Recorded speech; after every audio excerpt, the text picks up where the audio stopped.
মিটফোর্ডের সেই ঘটনা, গতকালকের ঘটনা, এটা একটা ভাঙাড়ি, তারপর সিলভার জাত বিভিন্ন পণ্য, এগুলো নিয়ে তাদের নিজেদের মধ্যে দীর্ঘদিনের সংঘাত।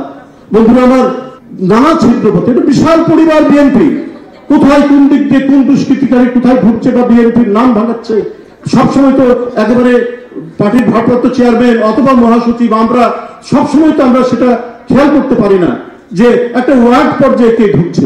এটা হতে পারে একটা গোটা পরিবারে, এমনকি একটি পরিবারেও এক ভাই দেখা যাচ্ছে একেবারে সাধু সন্ন্যাসীর মতো আচরণ করছে, অত্যন্ত সজ্জন মানুষ, আরেক ভাই দেখা যাচ্ছে যে দুষ্কৃতিকারীদের মতো সে আচরণ করছে। ঘটনা তো আছেই পরিবারে।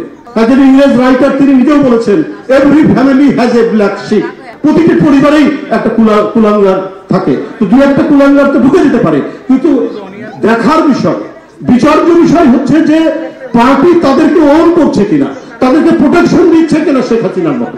বিন্দুমাত্র কেউ ছাড় পাননি।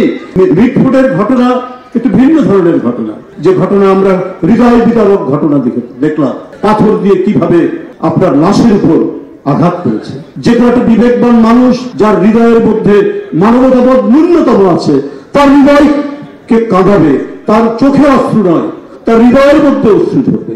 কিন্তু সেইটা নয়, দলের মধ্যে বিশৃঙ্খলা, এলাকার মধ্যে আধিপত্য, পদ নিয়ে মারামারি, যেখানে বাংলাদেশের যা হচ্ছে সেটি রাত্রি 10টা হোক, 11টা হোক, 12টা হোক, 1টা 1:30টা যখনই আসছে, মোবাইল বেজে উঠলে আমরা চমকে উঠি যে আমাদের চেয়ারম্যান সাহেব টেলিফোন করেছে কিনা। হ্যাঁ, টেলিফোন করে আমরা দেখি ওনার টেলিফোন, উনি নাম পাঠাচ্ছেন অমুক জায়গায়। আমরা হয়তো তখন ঘুমিয়ে গেছি, কিন্তু তিনি ঠিকই সংবাদ পাচ্ছেন বাংলাদেশের কোন থানায়, কোন এলাকায়, কোন ইউনিয়নে কারা সংঘাতের সাথে জড়িত, কারা সহিংস সন্ত্রাস করছেন।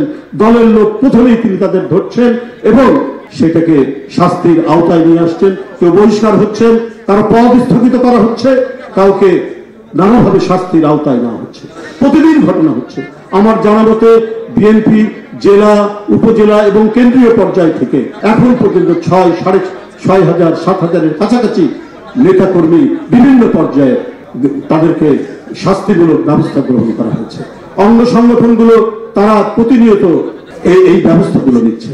গতকাল মিটফোর্ডের ঘটনায় কেবল আমি যুবদল, ছাত্রদলকে আমি কথা বলছি, নাসিরের সাথে কথা বলছি, মুন্নার সাথে কথা বলছি যে কি ব্যাপারে ঘটনা, কি করছো তোমরা। তারা ইতিমধ্যে ভারপ্রাপ্ত চেয়ারম্যানের মেসেজ পেয়ে গেছেন এবং তারা বহিষ্কার করে দিয়েছে। অলরেডি তারা আজীবন বহিষ্কার। তো এই ঘটনাগুলো বিএনপি থেমে নেই। যারা বিশৃঙ্খলা সৃষ্টি করবে, দলের অভ্যন্তরে হোক অথবা সাধারণ মানুষের উপরে হোক, সেই ক্ষেত্রে কোনো ছাড় দেওয়া হয়নি, কাউকে ছাড় দেওয়া হয়নি। 5ই আগস্টের দিন থেকে ক্রমাগত আমরা তখন কারাগারের মধ্যে, আমরা 6 তারিখে বের হয়েছি, কারাগারের মধ্যে আমরা তার বার্তা পেয়েছি। সেইখান থেকে আমরা কাজ শুরু করেছি যে কোনোভাবে কোনো মানুষের যাই হোক দোষর, সে আইনের আওতায় আসবে। কিন্তু আমার দায়িত্ব নয় যে কারো বাড়ি গিয়ে ভেঙে দেবো, কারো বাড়ির জিনিস আমি লুট করে নিয়ে আসবো, কারো বাড়ির পুকুরের মাছ আমি ধরে সেটা নিয়ে আসবো, কারো গোয়াল ঘর থেকে গরু নিয়ে যাব। এই দায়িত্ব তো আমার নয়। এই দায়িত্ব যে অন্যায় করেছে, অপরাধ করেছে, তার দায়িত্ব পুলিশের, আইনের, আদালতে, তারা সে দায়িত্ব পালন করবে।